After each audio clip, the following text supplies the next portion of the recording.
Merci Brice et bonjour à toutes et à tous. On va effectivement peut-être parler essentiellement de la PPE qui n'est pas encore décrétée, hein. C'est un projet qui est sur la table et qui doit encore subir toute une série d'examens, de consultations. On n'en est pas encore terminé, hein. Je pense qu'elle ne sera pas publiée avant la fin de l'année. Parce qu'il y a également donc une loi sur l'énergie qui doit être mise en cohérence avec les objectifs de la PPE, hein.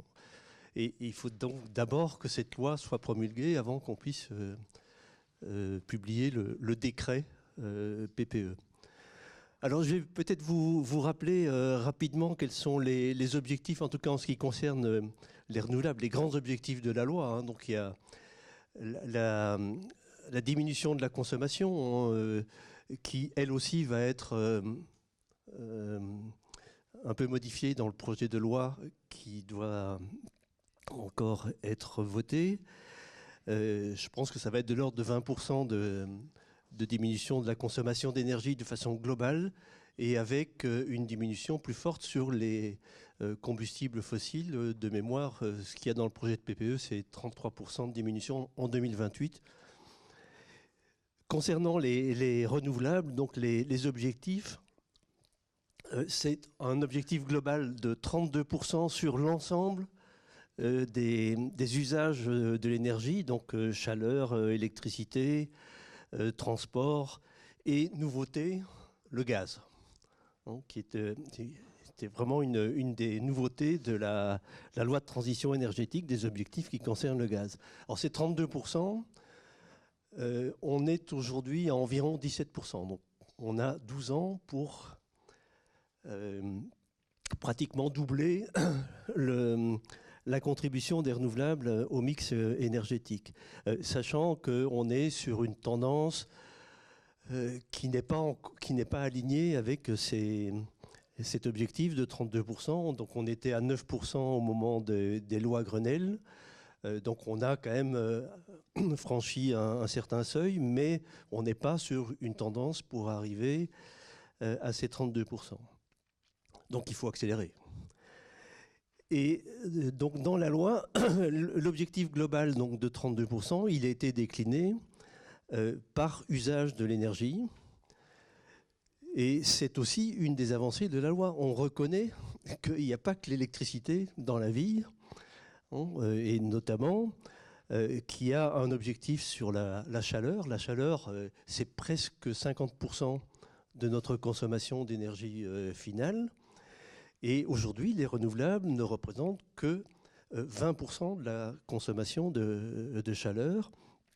Et l'objectif est d'arriver à 38% en 2030. Concernant l'électricité, alors là, une spécificité, c'est que l'objectif, il est exprimé en pourcentage de la production et non pas en pourcentage de la consommation.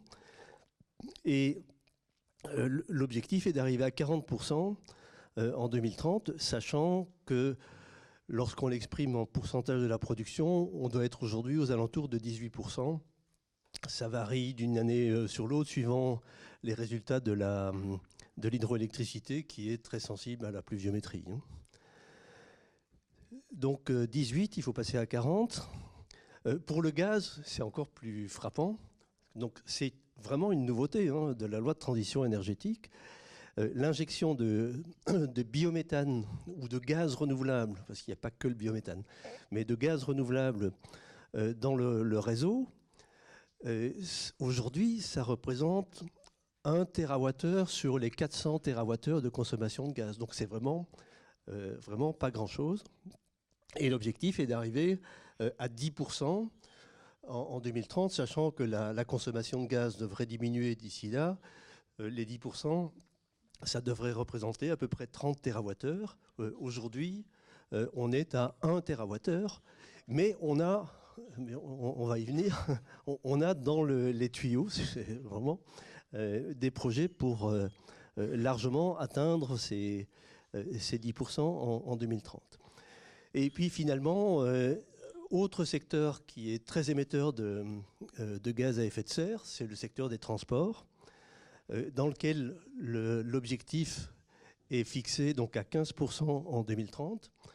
Aujourd'hui, on est à 8,5% donc dans la consommation d'énergie dans les transports, essentiellement avec les biocarburants dits de première génération, c'est-à-dire les biocarburants issus de cultures de type alimentaire.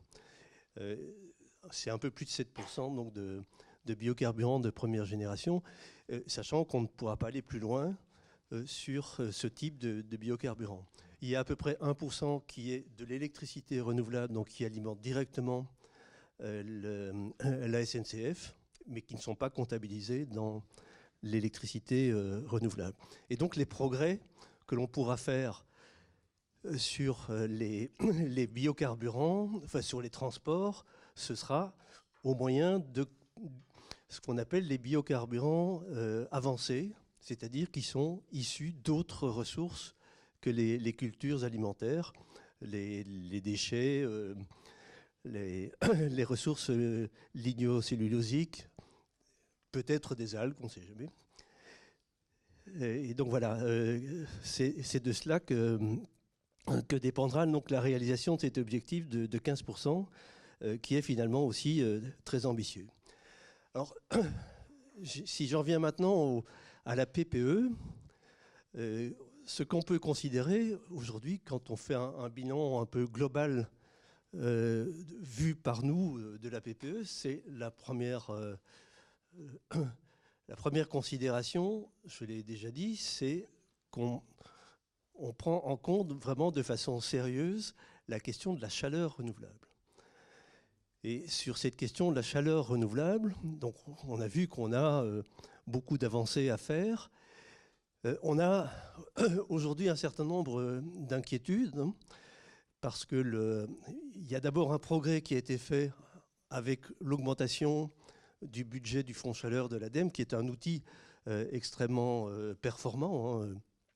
Je ne sais plus combien on a fait à peu près 2000 projets qui ont été financés par le Fonds Chaleur de l'ADEME depuis 2009, avec un coût public à la tonne de CO2 qui est extrêmement performant, puisqu'on est aux alentours de 17 ou 18 € la tonne de CO2, et qui est aussi très avantageux en termes d'importation évitée. Et donc ça, c'est le point positif. Le point négatif, c'est, suite à la crise sociale que l'on connaît, que la progression de la contribution climat-énergie a été pour le moment interrompue. Et donc nous demandons à ce que cette contribution climat-énergie, cette taxe carbone, hein, pour parler clairement, que cette taxe carbone reprenne sa progression dès l'année 2020. Mais il faut pour ça la rendre acceptable, voire même désirable pour les consommateurs, pour les citoyens. Et je pense que beaucoup d'analyses, d'ailleurs, convergent là-dessus. C'est que la grande erreur qui a été faite, c'est que cette taxe carbone n'avait aucun caractère redistributif. Et ça a évidemment frappé beaucoup de consommateurs qui sont très dépendants des énergies fossiles. On ne passe pas aussi facilement que ça d'une voiture diesel à une voiture électrique, où on ne change pas aussi facilement que ça son mode de chauffage, où on ne fait pas aussi facilement que ça une rénovation énergétique, etc.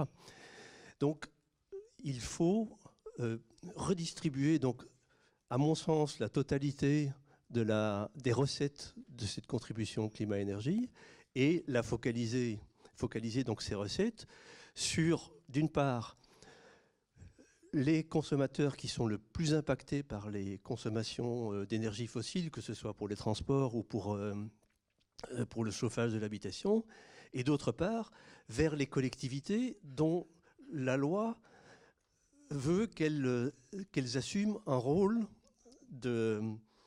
d'ingénierie territoriale sur le développement de la transition énergétique. Mais pour ça, il faut leur donner, à ces collectivités, il faut leur donner les moyens. Et donc, si on veut rendre acceptable donc, cette transition énergétique et la contribution climat-énergie, il faut absolument donc, recommencer à la faire progresser, mais redistribuer donc, les recettes de cette taxe. Dans le domaine de la chaleur, donc, l'autre inquiétude que nous avons, c'est que c'est dans le secteur résidentiel qu'on a aujourd'hui la plus grande contribution des renouvelables donc à la production de chaleur au travers du chauffage bois, performant, très peu émissif de particules, de CO, etc. Grâce au label que le syndicat a mis en place avec Flamme Verte, grâce aux pompes à chaleur. Aujourd'hui, je me retourne vers leurs spécialistes, mais on doit avoir à peu près, dans le secteur résidentiel, à peu près 2 millions un peu plus de ménages donc, qui sont équipés en pompes à chaleur et qui, aujourd'hui, ces pompes à chaleur sont extrêmement performantes, avec des coefficients des COP, coefficients de performance, moyens sur saisonniers, donc qui sont de l'ordre de 3 à 3,5 pour l'aérothermie, qui sont parfois à 4, 4,5 pour les pompes à chaleur géothermique. Donc on a des outils extrêmement performants. C'est à peu près 9 millions de ménages au total qui sont équipés soit de pompes à chaleur, soit de chauffage au bois. Et il y a donc beaucoup de marge de progression et c'est un outil de lutte contre la précarité énergétique.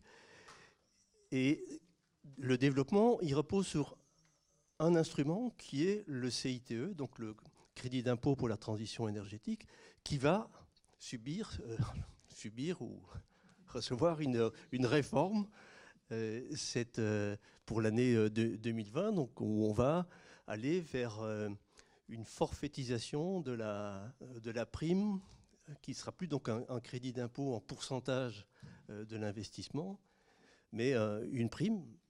Et donc là, le diable peut toujours se cacher dans les détails. Donc on va évidemment suivre ça de très près pour éviter que par l'effet prime forfaitaire, on ne favorise les équipements les moins performants. Donc ça, sur la chaleur, ce sont nos grandes préoccupations. Donc contribution climat-énergie, réforme du CITE. Alors on se félicite aussi que dans le projet de PPE, on considère également le froid renouvelable. Le froid au travers de réseaux de froid, mais le froid aussi via des pompes à chaleur, puisqu'avec les pompes à chaleur, on peut aller dans les deux sens. Le froid, il ne faut pas s'interdire aujourd'hui de développer la climatisation. On va devoir faire face, quoi qu'on fasse, quoi que la politique de lutte contre le changement climatique réalise, on va devoir affronter de plus en plus de canicules. Et donc, climatiser, y compris dans les régions du nord de la France, ça va devenir indispensable. Et donc, avoir du froid renouvelable, il y a beaucoup de technologies disponibles. Le geocooling, donc j'ai cité les pompes à chaleur. Dans certaines régions, il y a la possibilité de faire ce qu'on appelle le SWAC, donc Sea Water Air Conditioning, utiliser le froid venant de la mer ou des lacs de montagne, pour climatiser. Donc voilà, ça va devenir indispensable. Donc ça, c'est le côté donc chaleur dans le projet de PPE. Aujourd'hui, le coût du soutien public à la chaleur renouvelable, et ça a été souligné donc par la Cour des comptes, était encore très mesuré et pas équivalent au soutien public donc dans le domaine de l'électricité renouvelable. On voit que dans le projet de PPE, on va avoir un rééquilibrage à la fois donc sur le soutien à la chaleur, soutien aux ENR électriques et le soutien au gaz. Alors j'en viens aux ENR électriques et là, le constat que nous faisons, c'est que la PPE reconnaît les progrès de compétitivité spectaculaires qui ont été réalisés sur le photovoltaïque, hein, qui arrive aujourd'hui pour les centrales au sol à des coûts qui sont de l'ordre de 55 € du mégawattheure. Sur l'éolien terrestre, où là, les derniers appels d'offres font ressortir des prix à 65 € du mégawattheure. Et, alors, last but not least, les progrès qui ne sont pas encore reconnus, qui sont ceux de l'éolien offshore. Vous avez certainement tous suivi les péripéties de la renégociation des 6 premiers parcs, dont quelques-uns sont en face de chez toi, je suppose. Où on avait des prix qui étaient quand même très élevés, qui étaient issus des appels d'offres de 2012 et 2014. Ça a été renégocié aux alentours de 142 € du mégawattheure. On a aujourd'hui en cours de... enfin, l'appel d'offres vient de se terminer sur Dunkerque, où on s'attend à avoir des coûts qui seront de l'ordre de grandeur des prix de marché de l'électricité. Ce qui ne veut pas dire qu'on n'a plus besoin de soutien public, mais ça veut dire qu'on est aussi, pour l'éolien en mer, très proche de la compétitivité. Et de ce point de vue-là, nous, on a considéré que les propositions qui sont faites dans la PPE sont assez insuffisantes au regard à la fois des enjeux industriels et puis des progrès de compétitivité, donc de l'éolien en mer, qu'il s'agit d'éolien posé, hein, donc reposant sur le sous-sol, ou d'éolien flottant, qui lui est seulement ancré et qui permet de s'affranchir des contraintes de profondeur de l'océan. Et donc nous faisons des contre-propositions pour améliorer donc la PPE de ce point de vue-là. Qu'est-ce que je peux encore dire sur la question de l'électricité? Je vais revenir en fin d'exposé donc sur les coûts que cela représente pour la collectivité. Un mot sur le gaz renouvelable. Donc, ce que la PPE nous propose aujourd'hui, c'est un objectif qui est en diminution par rapport à ce qui était prévu dans la loi de transition énergétique, puisqu'on parle d'atteindre non plus 10%, mais 7% en 2030. Et surtout, avec des objectifs de réduction des coûts du gaz renouvelable qui nous paraissent trop ambitieux, ou en tout cas avec des échéances trop proches. C'est une technologie qui est en émergence et on ne peut pas lui demander de franchir aussi rapidement ces progrès de compétitivité. Pour vous donner les ordres de grandeur, le coût moyen d'achat du biométhane aujourd'hui pour injection dans le réseau, c'est de l'ordre de 95 € par mégawattheure, qui est à comparer à 23 ou 24 pour le gaz fossile. Donc il y a quand même un gap assez important. Et ce que propose la PPE, c'est d'atteindre 67 € du mégawattheure, encore une fois en prix moyen. Hein, c'est très dépendant de la taille des installations, du type d'intrants, etc. 67 € en 2023, ce qui nous paraît exagérément ambitieux. Ce que la profession avait étudié auparavant, c'était effectivement 67 € du mégawattheure, mais en 2030. Donc voilà, il y a à revoir la copie, et notamment en tenant compte des très grandes externalités de cette filière, qui est une filière qui ne se contente pas de produire de l'énergie, qui traite un déchet, qui permet de substituer des engrais chimiques par des engrais organiques, et puis qui peut être aussi un mode de soutien à la politique agricole. Et vous savez que les agriculteurs aujourd'hui sont pour la plupart d'entre eux dans des situations très, très difficiles. Donc les deux grandes propositions que nous faisons dans le cadre de la consultation sur la PPE vont porter sur ces deux domaines, donc l'éolien en mer et le gaz renouvelable. Alors, la commission de Julien Aubert, qui est un député du Vaucluse que je connais très bien, nous avons en tout cas demandé à être auditionnés. Pour le moment, on n'a aucune réponse. Donc j'espère bien qu'on va être auditionné, puisque c'est quand même nous que ça concerne en premier. Et donc on va faire passer les messages que je vous ai dit tout à l'heure sur la compétitivité accrue. Alors lui, il fait une focalisation sur l'éolien, mais quand on regarde les coûts du passé, je ne sais pas qui c'est, monsieur de IED l'a rappelé, donc les coûts du passé, ils sont essentiellement dus au photovoltaïque. Hein.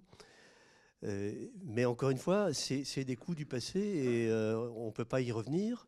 Et il faut au contraire les considérer comme un investissement qui a permis aujourd'hui, on aurait pu faire mieux, hein, ça je suis complètement d'accord, il faut les considérer comme un investissement qui nous permet aujourd'hui d'avoir des filières compétitives. Donc ça, c'est les grands messages qu'on va faire passer à M. Aubert.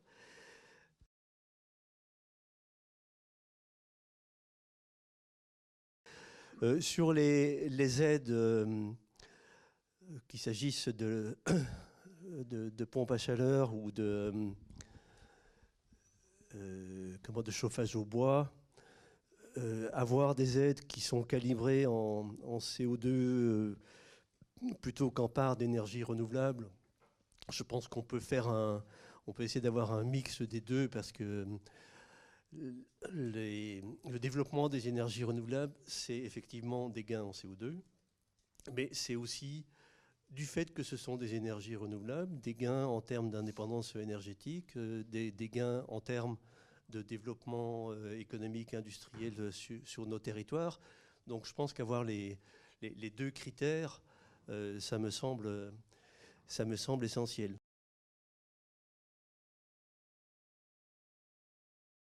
Sur la question Cour des comptes, donc les 125 milliards, que ça ait très peu d'effets, ils ne sont pas nuls, mais ça a très peu d'effets effectivement sur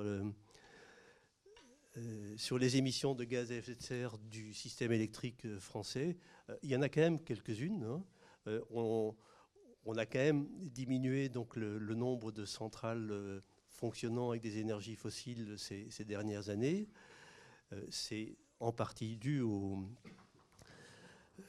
développement du solaire et de l'éolien.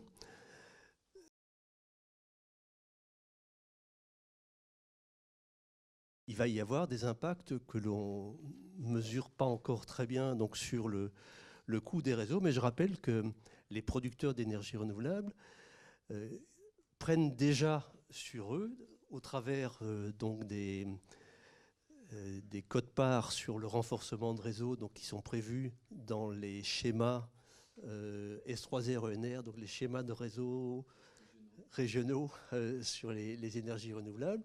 Donc il y a des impacts donc, du développement des énergies renouvelables donc, sur le réseau de transport et sur le réseau de distribution, et qu'une part importante donc, de ces impacts sont pris en charge au travers, cette fois-ci, des tarifs d'achat ou des compléments de rémunération, sont pris en charge donc, dans le coût que j'ai cité tout à l'heure, donc des énergies renouvelables. Maintenant, c'est clair qu'un travail important qu'on aura dans les années à venir, c'est d'avoir une coordination la meilleure possible entre la localisation et le développement des centres de production éoliens et solaires et le développement des réseaux. Et donc c'est pour ça que nous travaillons étroitement donc, avec Enedis et RTE.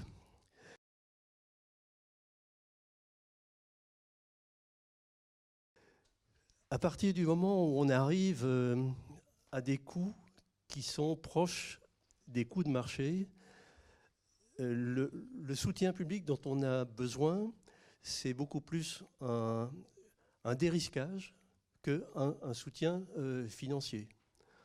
Hein, vous savez aussi bien que moi que les prix de marché sont extrêmement volatiles et que pour un investisseur petit ou grand, s'il a à investir pour une durée de 20 ans en se basant sur un prix de marché qui est fluctuant, il va être extrêmement prudent et surtout ses banquiers derrière. Et donc, ce que l'État est en train de faire avec la mise en place de ce qu'on appelle le complément de rémunération, on va vers ce type de dérisquage. Le mécanisme qui a été mis en place, donc c'est un mécanisme où les producteurs d'énergie renouvelable sont aujourd'hui obligés donc de vendre leur production sur le marché et sont ensuite, comme il y a une différence encore entre le prix du marché et le coût des renouvelables, ils reçoivent ce qu'on appelle un complément de rémunération qui est calculé par la CRE, pardon. Et donc d'abord, ça apprend aux opérateurs à s'intégrer donc sur le marché. Et ce que l'État a prévu aussi, c'est que lorsque le prix du marché deviendra supérieur, et c'est bien possible qu'il le devienne, deviendra supérieur au coût des énergies renouvelables, eh bien les producteurs renouvelables devront rembourser donc l'excédent. Et sur cette question du coût, du prix de marché, personne ne sait aujourd'hui comment il va évoluer dans les 15 à 20 ans à venir. Mais il va y avoir sur le marché européen de l'électricité beaucoup de centrales. J'ai entendu hier le chiffre de 90 gigawatts qui vont être fermées d'ici à 2030. Et donc ça va avoir un impact sur les prix de marché. Et puis d'autre part, il y a la question du système ETS et donc du prix du CO2 sur la production d'électricité, qui est à mon avis tout à fait essentiel. Aujourd'hui, le prix du CO2 dans le système ETS, il est un peu remonté, donc de 5 ou 6 euros la tonne de CO2, il est passé à 22, 23, ce qui a eu tout de suite un impact sur le prix de marché de l'électricité, mais c'est encore largement insuffisant pour que l'électricité européenne se décarbonise. Je ne sais pas quel est le mot qu'il faut utiliser. Mais donc cette compétitivité donc, de l'électricité renouvelable par rapport au prix de marché, elle va quand même être extrêmement dépendante de la réforme à venir donc, du système ETS européen. Donc, est-ce qu'on va aller vers les valeurs tutélaires qui ont été préconisées donc, par le rapport Quinet? Aujourd'hui, on a évidemment, en France en tout cas, très peu de retours d'expérience, parce qu'il doit y avoir le nombre de parcs éoliens qui ont été démantelés.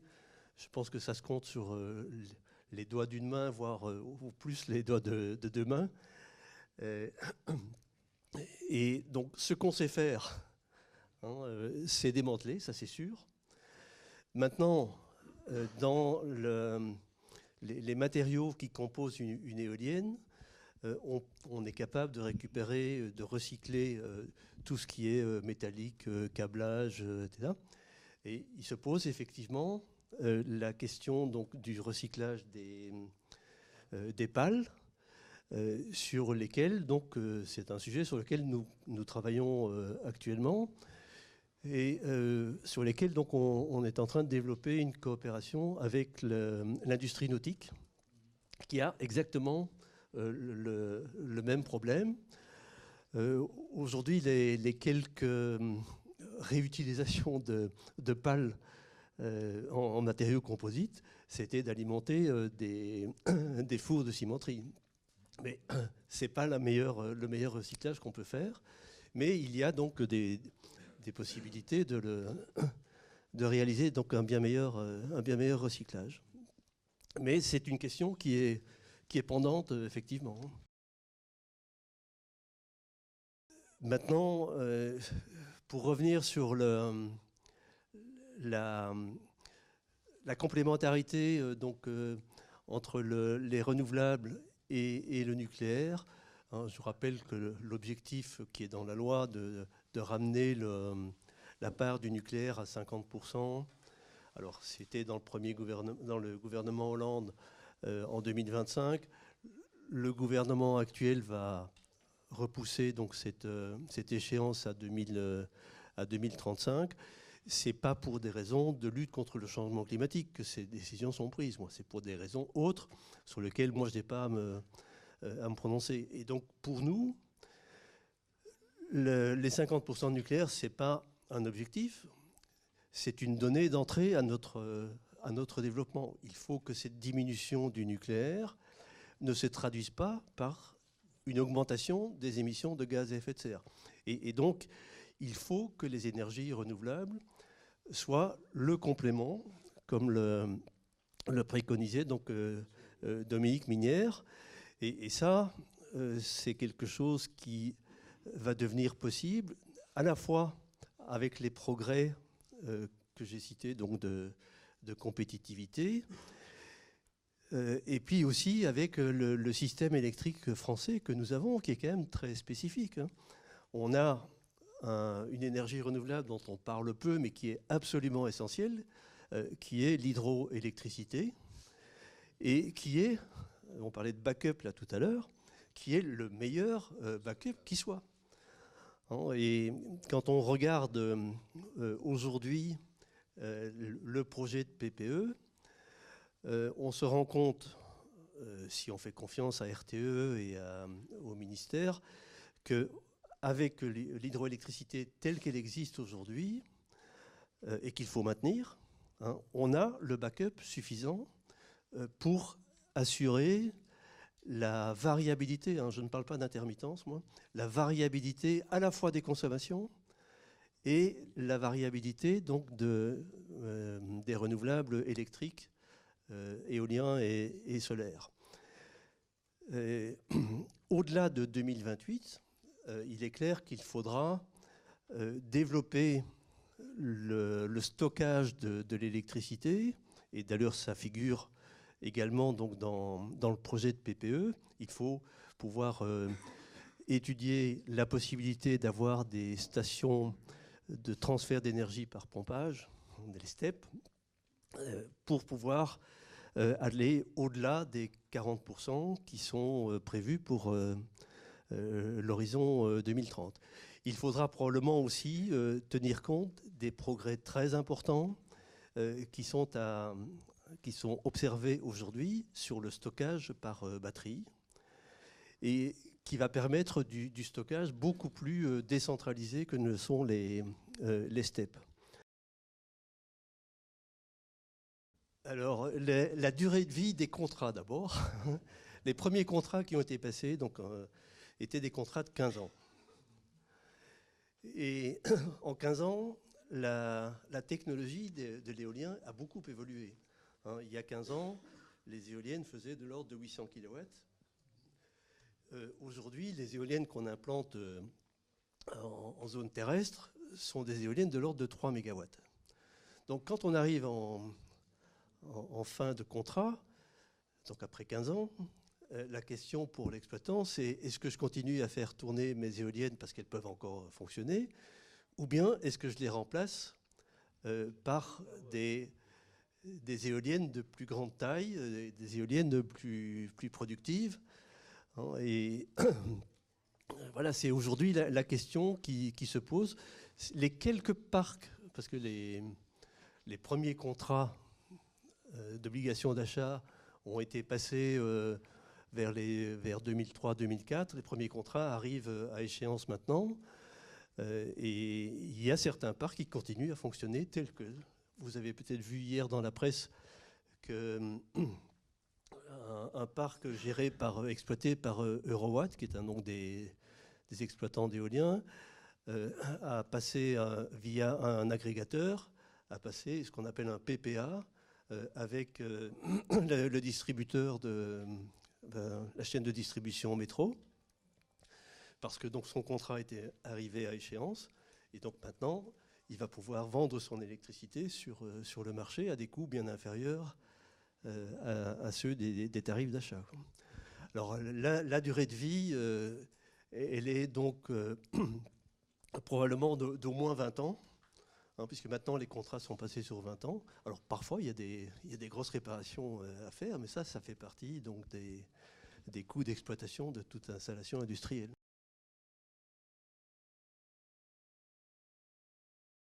La stratégie nationale bas carbone, donc, qui est couplée avec la PPE, va exactement dans le même sens, hein. Donc on va avoir, outre une diminution des consommations, une part de plus en plus importante de l'électricité en France.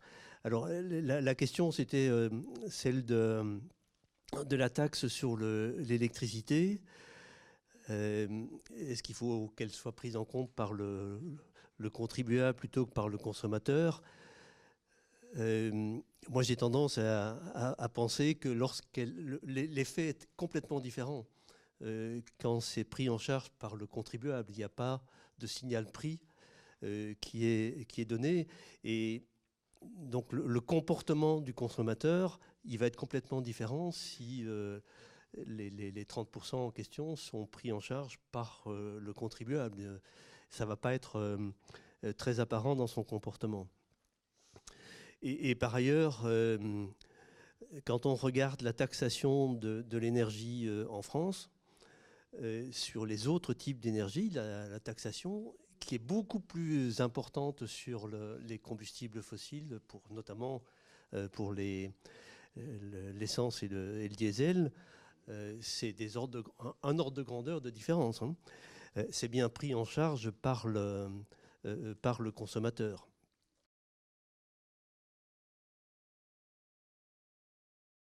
Je voudrais simplement faire remarquer que lorsqu'il y a des prix négatifs, avec le nouveau système de complément de rémunération, il n'y a pas de complément de rémunération lorsque les prix deviennent négatifs. Et donc le producteur d'énergie renouvelable, il n'a pas intérêt à produire au moment où il y a ces prix négatifs.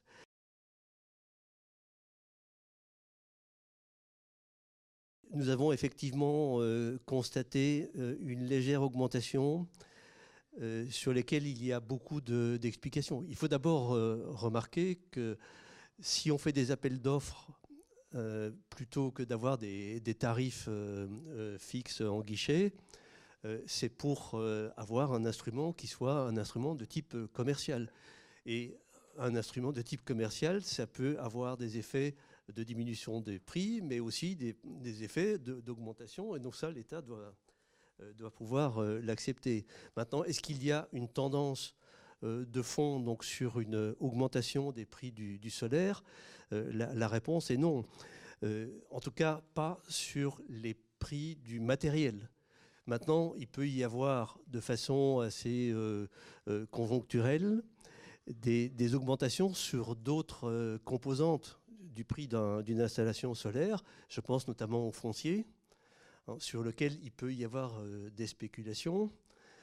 Il peut y avoir aussi des effets qui sont dus à des sous-capacités de production au niveau mondial, parce que les marchés du solaire, c'est extrêmement volatile aussi. On a des périodes où les prix montent, des périodes où les prix baissent quand il y a des surcapacités. Donc notre analyse aujourd'hui donc, sur les résultats de ces appels d'offres, c'est que d'abord l'augmentation, elle est vraiment très légère, hein. Je pense qu'on est passé de 52 à 55 en prix moyen. Il y avait 3 € de différence. Et donc, on ne craint pas pour le futur d'avoir une persistance donc, de ces augmentations.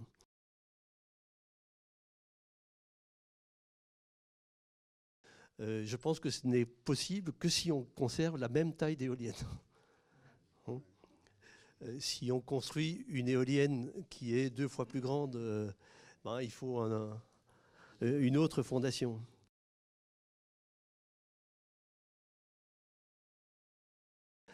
Aujourd'hui, il n'y a pas eu de travail qui a été mené donc, sur l'évaluation de ces externalités. On l'amène donc avec la profession pour pouvoir justifier le tarif tel qu'il est et voir peut-être s'il n'y a pas d'autres sources de financement que le tarif d'achat qui permettent donc de compenser ces externalités. Mais elles sont réelles et donc le travail est en cours.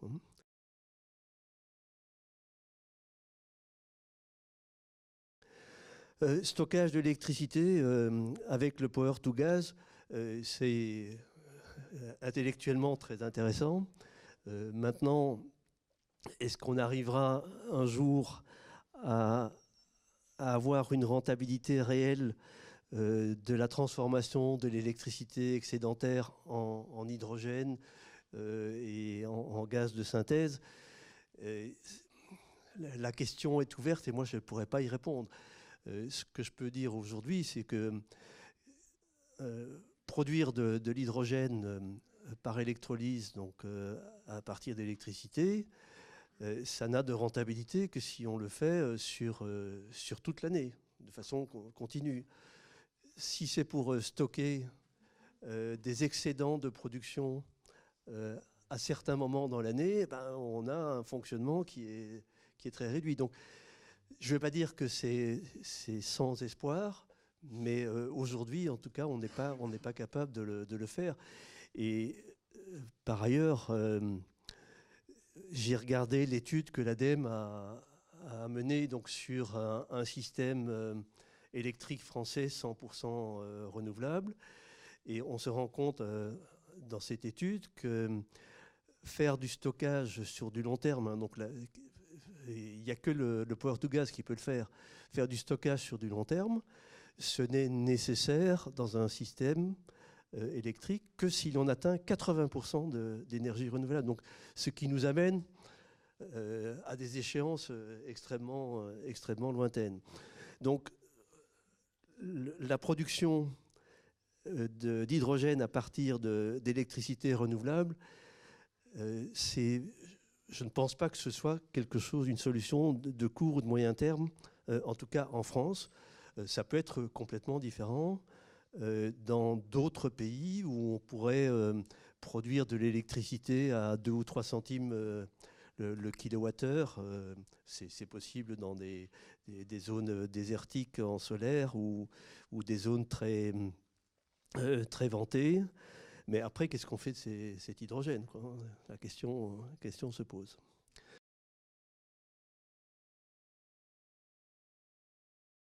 Moi, je pense que donner un prix au paysage, c'est quand même quelque chose d'extrêmement difficile. Et que la meilleure façon de valoriser le paysage, c'est de demander l'avis des riverains.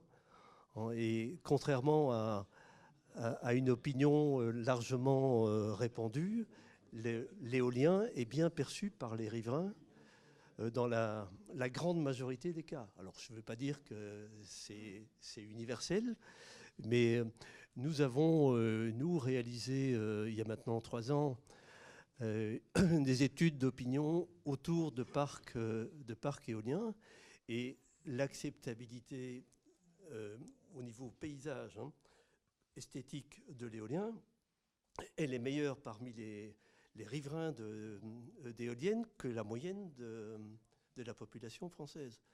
Donc je pense qu'il faut relativiser toutes ces questions. Ça ne veut pas dire qu'il faut massacrer nos paysages, hein. Maintenant, la perception que l'on a de la valeur de ces paysages, elle est extrêmement variable d'une personne à l'autre.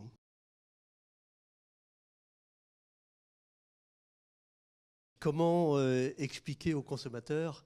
C'est pas à moi de le faire. Je pense que c'est... D'abord, il faut que l'État accepte de revenir en arrière.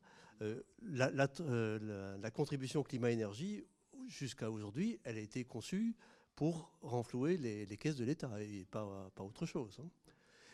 Ça envoyait aussi un signal économique, mais ça n'avait aucun caractère redistributif. Alors, je ne sais pas si vous suivez un peu l'actualité, mais il y a aujourd'hui beaucoup de contributions qui ont été faites par différents think tanks. Il y a encore aujourd'hui l'économiste Patrice Geoffron qui fait une tribune dans les Échos. Enfin, il y en a tous les jours.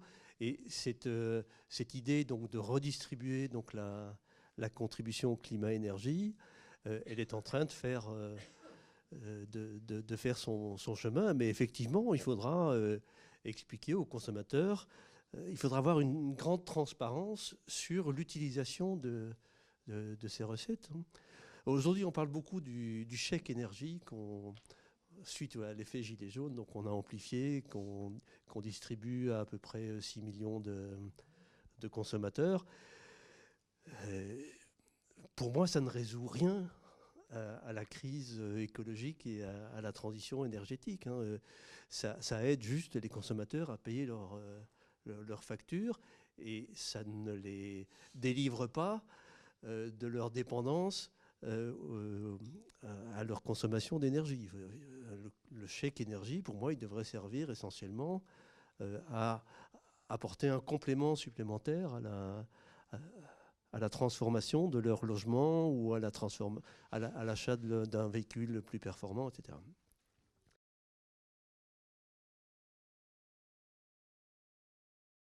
Le droit au froid, je parlais plutôt pour le futur. Aujourd'hui, le droit à la chaleur est effectivement pour beaucoup de consommateurs bien plus important que le droit au froid. Maintenant, il ne faut quand même jamais oublier que le changement climatique, quoi qu'on fasse, on va devoir l'affronter. Et ça porte sur la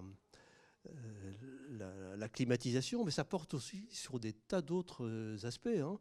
Le régime de l'hydroélectricité, sur le type de production agricole qu'on va avoir, sur le type de production forestière. Il y a une région qui est la Nouvelle-Aquitaine, qui a mené, donc, sous la conduite d'Hervé Le Treut, les études à l'horizon 2050, donc quelles vont être les conséquences du changement climatique et comment faut-il adapter nos comportements et nos productions. Je pense que toutes les régions françaises feraient bien de faire la même chose. Cette étude de Nouvelle-Aquitaine est très intéressante. Elle ne porte malheureusement que sur des constats. Elle ne porte pas encore sur des réponses à apporter, mais c'est quelque chose qui est tout à fait fondamental, parce que 2050, c'est dans pas très longtemps. Je suppose que moi, je ne serai plus là en 2050, mais la génération qui nous suit, elle va devoir affronter. Donc, oui, oui. Et puis, on plantera du Sidi Ibrahim donc, en Occitanie.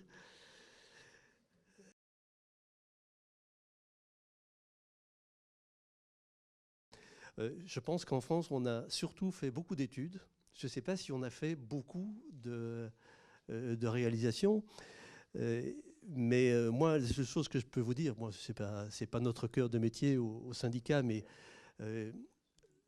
les ménages qui sont en précarité énergétique, les énergies renouvelables apportent déjà beaucoup de solutions à ces ménages. Aujourd'hui, l'énergie la moins chère pour se chauffer, ben, c'est le bois. On parlera après du bilan carbone, mais le bois énergie, que ce soit en bois bûche ou en granulé, c'est aujourd'hui pour beaucoup de ménages, et il y en a de plus en plus, la solution pour se chauffer à moindre coût. Il y a une autre réponse des énergies renouvelables. Tu me reprochais de ne pas parler de réseaux de chaleur, mais les réseaux de chaleur, il faut rappeler qu'ils alimentent en priorité des logements sociaux, et que c'est aujourd'hui, grâce au développement dû au fonds chaleur, des énergies renouvelables, le bois énergie, encore une fois, la géothermie notamment. Il y a eu un développement spectaculaire des réseaux de chaleur qui sont certes moins développés chez nous que dans les pays du Nord, mais il y a un grand développement et c'est une des réponses donc à la précarité énergétique. Maintenant, la précarité énergétique, c'est aussi essentiellement une question de rénovation des bâtiments. Et ça sort un peu de notre périmètre. Mais on a eu hier au Conseil supérieur de l'énergie une discussion autour du projet de PPE. Et une des choses qui ressortait clairement, c'est que la rénovation énergétique est un peu le parent pauvre de cette PPE. On a des grands objectifs, 500 000 rénovations annuelles, mais on est aujourd'hui très loin de ce rythme et il n'y a pas de moyens réellement bien identifiés qui existent dans la PPE. Et moi, je pense que ce sont les collectivités territoriales qui sont les mieux placées pour conduire des programmes de rénovation énergétique, parce que la rénovation en Franche-Comté n'est pas la même que dans les Pyrénées-Orientales. Et malheureusement, la loi de transition énergétique ne donne pour le moment aucun moyen donc, à ces collectivités territoriales, d'où ma proposition que la contribution climat-énergie soit redistribuée pas seulement aux consommateurs, même si c'est extrêmement important, mais qu'elle soit aussi redistribuée aux collectivités, non pas pour qu'on leur donne des subventions, mais pour leur permettre de faire cette ingénierie territoriale de la transition énergétique. J'ai pas d'opinion, moi, sur la transition énergétique telle qu'elle est menée en Allemagne. Vous avez probablement bien plus que moi la pertinence pour porter un jugement. Donc moi, je ne me permettrai pas de juger la transition allemande. Assez secoué par la fermeture de l'usine de Naval Energy l'été dernier, qui est effectivement un coup dur pour la filière hydrolienne française. Maintenant, nous, on ne laisse pas tomber les bras. On a dans nos adhérents 3 PME qui continuent à travailler, qui font du développement technologique sur la question de l'hydrolien marin et fluvial. Et donc, dans le cadre de la PPE, l'hydrolien est extrêmement maltraité. On dit simplement que c'est une filière qui n'est pas à maturité, et puis hop, c'est terminé.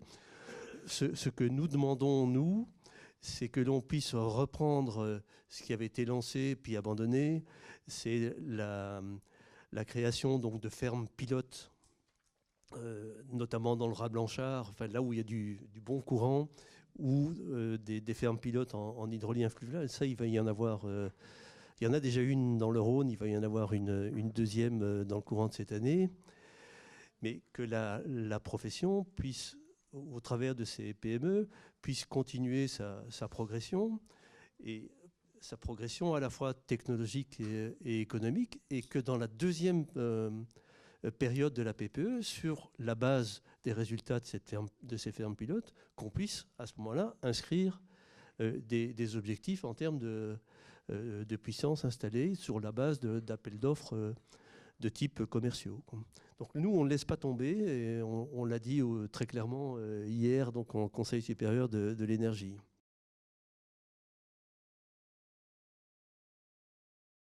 Nous, on est plutôt favorable, je ne sais pas si on l'a déjà exprimé officiellement, mais donc sur d'avoir un ratio énergie renouvelable plutôt qu'un ratio simplement chaleur renouvelable, qu'on laisse aux maîtres d'ouvrage le choix entre les technologies qui sont les plus performantes à la fois sur le plan énergétique et sur le plan économique. Aujourd'hui, avec le développement du photovoltaïque très décentralisé, le couplage entre le photovoltaïque et les cycles thermodynamiques, hein, pompe à chaleur ou chauffe-eau thermodynamique, c'est quand même quelque chose qui est devenu extrêmement compétitif.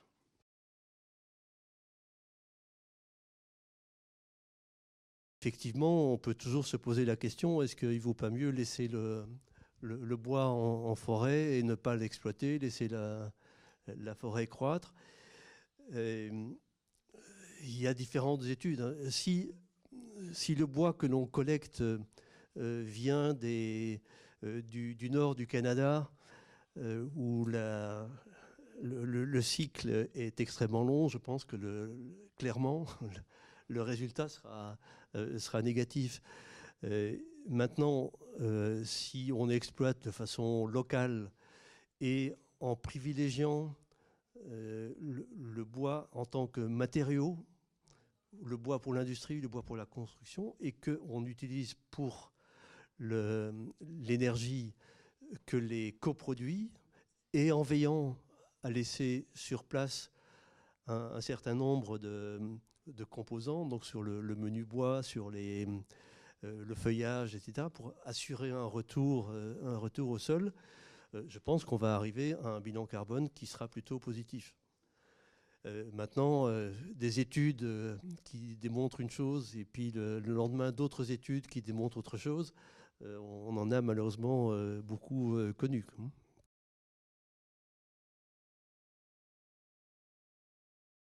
Les freins à la transition énergétique, nous, les freins qu'on avait identifiés sont plutôt des freins d'ordre réglementaire, et notamment sur la durée d'instruction des projets, qu'il s'agisse d'éolien ou de photovoltaïque.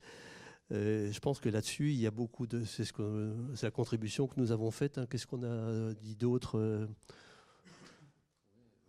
C'était essentiellement ça. Oui. C'était essentiellement ça. Moi, quand je pense à toute la question du bâtiment, on a beaucoup parlé de la précarité énergétique. Je pense qu'un autre frein, je vais peut-être choquer les gens du bâtiment, mais c'est la compétence des métiers du bâtiment sur la question de l'énergie. Moi, je l'ai testé personnellement. C'est vraiment un vrai problème. Et si on arrive à aussi peu de rénovation énergétique, on parle de 200 à 150 000 par an au lieu des 500 000 objectifs, c'est en grande partie dû au fait que les professions du bâtiment n'ont pas les compétences suffisantes et suffisamment nombreuses.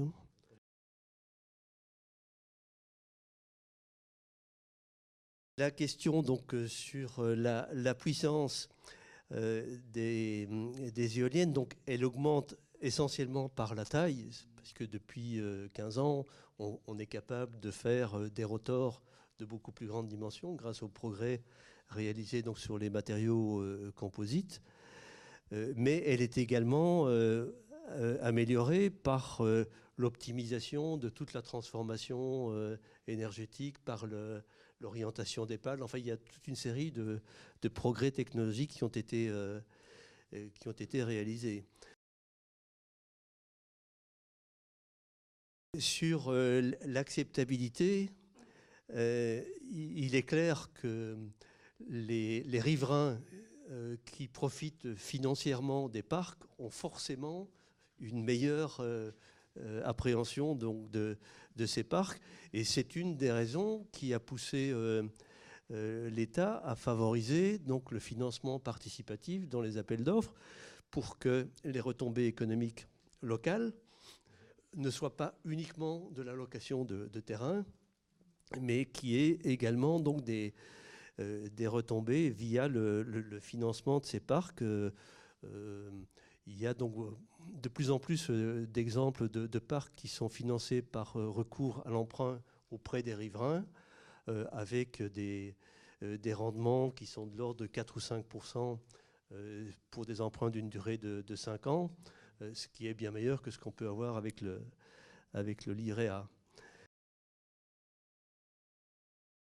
Aujourd'hui, la progression donc, des réseaux de chaleur de leur consommation d'énergie renouvelable, elle est de l'ordre de 70 000 tonnes équivalent pétrole par an, ce qui est à peu près 2 fois inférieur au rythme qu'il faudrait obtenir pour tenir les objectifs donc, de la loi de transition énergétique. Et de ce point de vue-là, l'augmentation du fonds chaleur et la simplification des règles du fonds chaleur peuvent être une stimulation donc, pour cette croissance.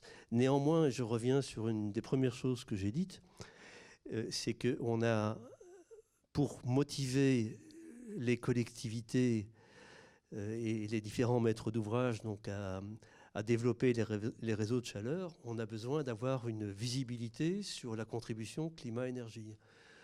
Nous, on a constaté depuis que la progression de la taxe carbone a été suspendue, que aussi bien les maîtres d'ouvrage privés que les maîtres d'ouvrage publics n'ont plus cette perspective de voir les énergies fossiles augmenter de prix et que donc leur intérêt pour faire des investissements de long terme dans des installations renouvelables via des réseaux de chaleur ou directement, eh bien cette motivation, elle diminue. Donc il est absolument essentiel pour le développement des réseaux de chaleur qu'on puisse reprendre cette progression de la contribution climat-énergie et d'autre part que l'on puisse avec les collectivités développer cette ingénierie territoriale. Si on veut développer des réseaux de chaleur, il faut qu'on puisse avoir au niveau des réseaux de chaleur existants un schéma directeur de développement, qu'on puisse savoir voilà, quels sont les bâtiments qu'on va pouvoir raccorder au réseau. Et sur les villes qui sont quand même encore nombreuses, où il n'y a pas de réseau de chaleur, voir quels sont les bâtiments, d'abord les logements sociaux, les différents maîtres d'ouvrage publics que l'on pourrait sur le développement d'un nouveau réseau de chaleur que l'on pourrait raccorder et qu'ensuite on puisse étendre ça à d'autres bâtiments. Donc avoir cette ingénierie territoriale, et là je reviens encore une fois à la contribution climat-énergie, il faut donner aux collectivités les moyens de développer cette ingénierie territoriale. Il y a quand même un signal très, très positif qu'on voit apparaître depuis 2 ans, pour des très grandes installations qu'on peut mettre sur des réseaux de chaleur, qu'on peut mettre sur des industries très consommatrices de chaleur. On a vu à la dernière Commission nationale des aides de l'ADEME une installation de 15 000 mètres carrés qui alimente une usine de Lactalis, qui est très consommatrice de chaleur à moyenne température, eh bien, avec des capteurs solaires de grande taille unitaire, 15 mètres carrés par capteur, on obtient des coûts qui sont divisés par 3 par rapport à ce qu'on a connu sur le solaire thermique ces dernières années. Et donc, il y a un réel espoir donc, de développer à nouveau donc, des grandes installations, mais il faut effectivement des gros consommateurs derrière, et ça peut être effectivement des réseaux de chaleur pour lesquels on pourrait alimenter en été pour la production d'eau chaude sanitaire, ou alors des consommateurs de type industriel, et il y en a beaucoup.